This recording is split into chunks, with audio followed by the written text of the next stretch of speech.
Last week, Starbucks announced that they would be closing some 400 stores in the U.S. and Canada over the next 18 months.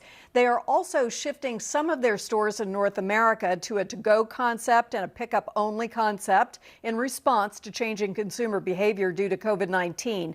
John Kelly is Vice President of Public Affairs for Social Impact for Starbucks, and we talked about what they learned after first reopening stores in China.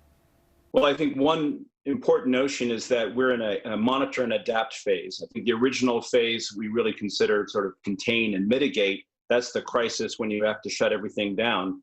But a virus will continue to come back and forth, and we believe that we have to adapt to it.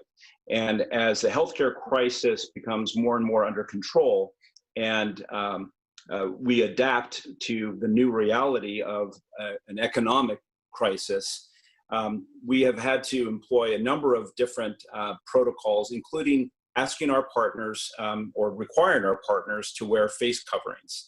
And that is in addition to comprehensive hand washing, sanitation on a regular protocol that's exceeding state, local, and CDC guidelines. That includes, obviously distancing, and then plexiglass, closing our restrooms to the public for the crisis, and eliminating cafe seating for the most part.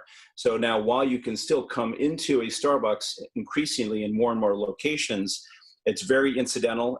It's not like going into a grocery store or to a restaurant.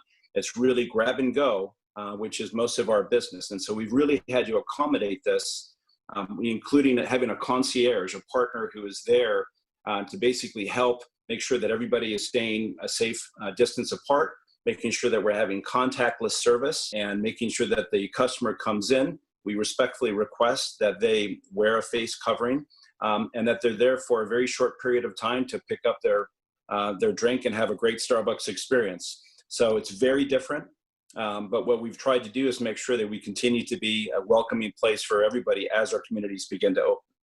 What happens if people don't cooperate, if they won't wear a mask, if they won't social distance? That puts a lot of responsibility on your partners and your stores to do something.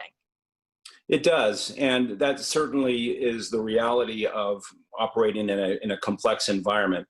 Our partners are resilient, and they have undergone a great deal of training while they were at home. So when we closed all of our stores, we didn't lay anybody off. We actually paid our partners as they were staying at home. And in the meantime, we were developing protocols and training. So they have been trained now to deal with these situations. And it won't always be perfect, and there's always complexity. And we cannot enforce the law. We are a cafe.